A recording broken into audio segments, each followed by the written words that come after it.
Hey everybody, Disney World is and all the other Disney parks are going to look a little bit different in about a decade from now than they do today.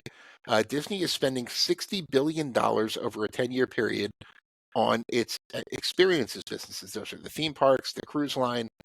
Um, and I have Rick Munarriz here, who is a Disney expert and Disney aficionado, to talk about it with me. Before we dive in, check out the link you see on your screen, fool.com/Frankel. Get the top 10 stocks to buy right now from our sponsor, The Motley Fool. It's the best way to support this work we're doing on YouTube. Again, that is fool.com/Frankel. So, as I mentioned, Disney is spending $60 billion over a 10-year period to kind of add new experiences to its experiences, if you will. So we recently got some details about it. This is not a complete list because I'm not looking at the list right now. But just I can tell you what my kids are excited about. They're building a whole new land inside Animal Kingdom. It's going to have the Encanto ride, which is what my kids are really excited about. They're building a Villains Land in Magic Kingdom. They're finally using that space. I think it's behind Big Thunder Mountain Railroad. It's kind of sat vacant for since the park's been open. They're building a Cars themed land in Magic Kingdom. I'm sure I missed a few things. They're ordering four more new cruise ships in addition to the few they already have on order. Which their cruise line is roughly tripling in size over a decade long period. They're spending this money. Disney has this money to spend, so my big question is, with Disney theme park attendance as high as it's ever been, more or less, and cruise ship demand as high as it's ever been, full stop. What is Disney hoping to get out of that $60 billion in spending?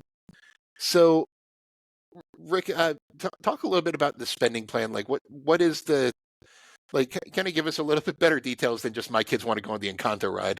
Yeah. So I want to go on it too. Again, so yeah, that'll be where the old Primeval Worlds roller coaster. It's been abandoned for 2 years, so it's great to see stuff happening. I'll add real quickly that the Monsters Incorporated, basically get an inverted roller coaster, which Disney has never done. It's gonna be a family friendly coaster. Basically, when you saw the movie Monsters Incorporated, you're saying, wow, all those closet doors that are flying by, that'd be such a great ride, and why doesn't it happen? Well, it's finally going to happen. So that is coming over to Disney's Hollywood Studios in Florida. But yeah, so again, it used to be they had $30 billion. So again, this is a company that knows they have to spend money on their cruise ships and their theme parks and their experiences in general. And then over the past year, earlier this year, they said, oh, it's going to be $60 billion. And at the time, they're in the middle of a proxy battle, so maybe they're just trying to win over the theme park fans, saying, "Yeah, we want this regime to go. They're going to put money into the theme parks and make it happen." But again, this money is almost chump change for Disney in the greater scheme of things of what they're going to get out of it. It is the kind of thing where it's money that needs to be spent, and specifically to the theme parks. We can talk about the cruise lines also, but specifically to the theme parks, you have investments that have to happen. And again, we made an earlier video on Epic Universe, which Comcast Universal Studios, their largest rival, both in Florida and in California, is building out this great, at least great on paper and artist concept, opening next year. Epic Universe, amazing place that's going to draw a lot of attention. They need to get in front of that, or at least behind it, because they're not going to do anything next year material. So Disney's next year's editions, basically by the end of the year, they're reopening Test Track with a new theme. They're at Animal Kingdom. They're putting a Zootopia movie where it's tough to be a bug. They're opening like a couple lounges here and there. It's not, you don't invest in 2025 if you're Disney, because you're not going to compete against the whole whirlwind of Epic Universe. It's what happens beyond that. And that's where it gets really exciting, where 2026, 2027, all these 2027 is when they're saying the Encanto and the Indiana Jones ride, they're also putting in there where the dinosaur ride was. All these projects happen. You need that, because 2025, next year, a lot of people are going to come to Orlando and they're going to realize we can't get into Epic Universe. They're going to go visit the Disney Worlds, the Sea Worlds of the world. But after that, Disney needs to earn it, just like they've earned it the last couple of years with some great rides. Obviously, the Guardians of the Galaxy, the Tron roller coaster, the Monsters, Remy's Ratatouille, they brought it over from France, and the Mickey Minnie's Runaway Railway, which is very popular at Disney's Hollywood Studios. All these things happened before, but now they're taking a break for next year for the most part. rightfully so, because it let the competition get the spotlight. Then they're going to bring it back 2026 and beyond and do that. So yeah, it's an investment. But when you're Disney and you're generating the kind of revenue at theme parks that it is per capita, per guest coming in, what you can charge them for the experience and help them to stay on site and pay even more to stay at a Disney hotel, it is the right call. That's where you can invest money that will pay back. You can put a lot of money into a big budget movie and it's going to flop. It's pretty well known that if you're going to put a lot of money behind a ride and attraction and a new experience at theme parks, it's going to draw a crowd. Yeah, I mean, I don't know the exact economics of how many, more people come to a park after a new attraction opens. But just for context, the new Guardians of the Galaxy roller coaster at Epcot, which according to Bloomberg cost about $500 million to build. We don't know the exact total, but it was one of Disney's most expensive attractions they've ever built. It's absolutely stunning. I'm sure you've rode it, Rick. It's Yes. fantastic. It makes their old roller coasters look like something you'd find at a fair. It's pretty amazing. But I don't want to say single-handedly, because Disney did some other things to Epcot as well.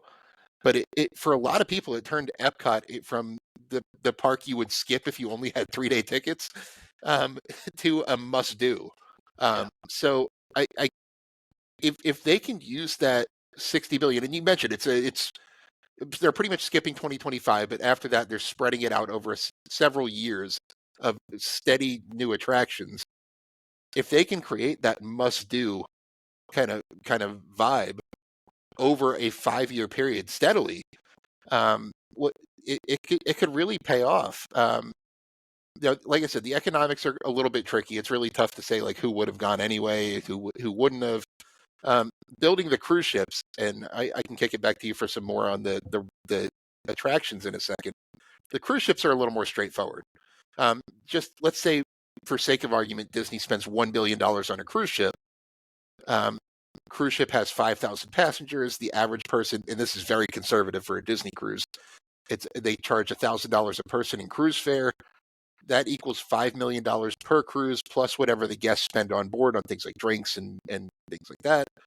52 weeks in a year, so 52 week-long sailings. That equals $260 million of new revenue, conservatively, per cruise ship, plus what guests are spending on board for $1 billion investment. It's really easy to see the economics there when demand is strong.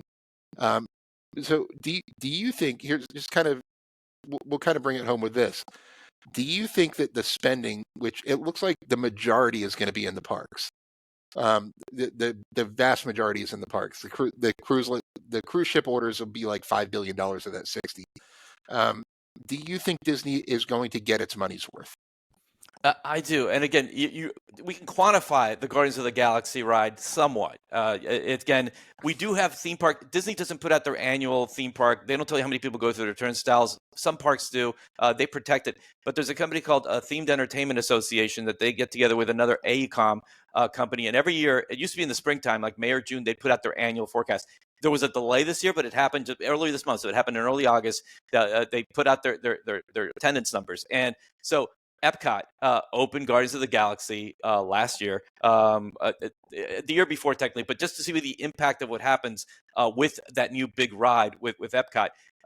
Magic Kingdom attendance was up 3% last year.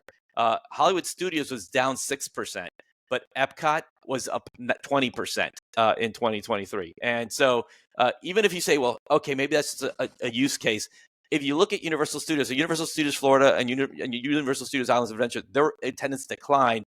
But at Universal Studios Hollywood, over at the other coast, where they added earlier at the beginning of 2023, they added the Super Nintendo World, but it's all Mario. Super Nintendo World, their attendance was up 15% that year relative to declines in the Florida park. So new rides do bring people. And is it just a one-year thing? Not really, because while that one-year thing brings people the first time around, now you can justify saying, oh, there are so many things I need to do. Maybe I need to stay at this park more than one day. So there is a business to it, but just specifically last year, it worked out. I think it's going to pay off for Disney, increasing their money, putting in the theme parks, which has been a steady business. Definitely out of the pandemic, it was the first one that truly recovered. And I think it's going to be the top performer in the future as well. I want to thank The Motley Fool for sponsoring this video. The Motley Fool is a company that provides investing insight and stock recommendations for investors of all skill sets and risk levels. You all know how much I love researching new stocks and trying to find the next best investment. So I'm proud to partner with the Motley Fool to bring you 10 stock picks from their popular product, Stock Advisor. Stock Advisor has beaten the market by more than 4 times. So go to fool.com/Frankel to get your 10 stock picks now.